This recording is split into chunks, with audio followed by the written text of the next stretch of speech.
Okay, for those of you who do not want to have carbs in the form of noodles, this recipe is perfect for you.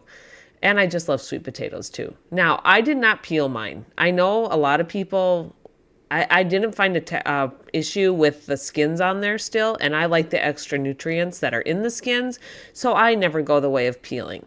But I just started by thinly slicing about two sweet potatoes, and then sliced up an onion here. I love onions, like onions, and there's garlic.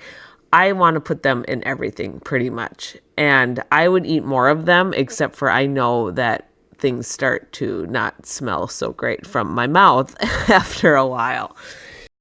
Okay, so let's just finally chop up this garlic, smash it. I love smashing garlic. I love doing that.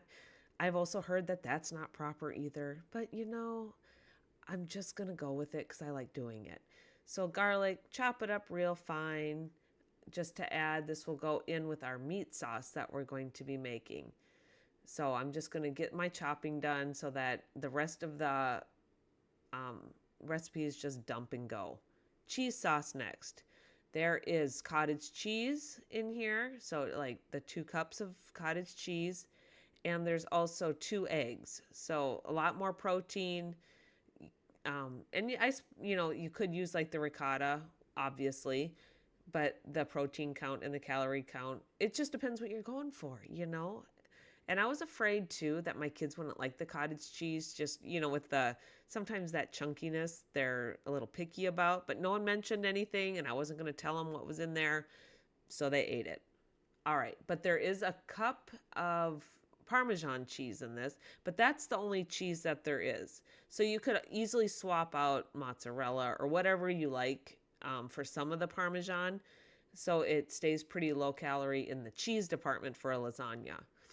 Now I know I moved my bowl and I was just in the zone, cooking, throwing in spices, not realizing that my bowl was halfway out of the picture. So I do apologize.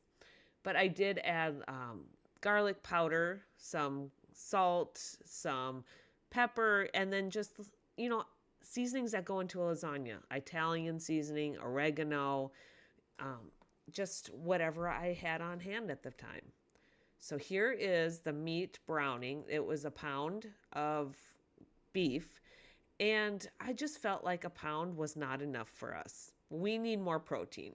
So there's some cooked chicken that I had because my boys and I are pretty high protein. We're always looking for more protein. And I felt in a big 9 by 13 pan, 1 pound just wasn't going to do it for us. So, so that's what I did. Choose to if that's, or add another pound of just the beef if I just didn't have it on hand. So into this mixture goes I had mushrooms that I added earlier and some chopped tomatoes, which I realized I didn't even show that I chopped them, but you'll just have to believe me that I really did it. And so I'm just stirring that around. This is after the beef has cooked. I added those things, more seasonings, the same garlic, salt, pepper, the same seasonings that I put into the cheese sauce. I also put into the meat sauce here.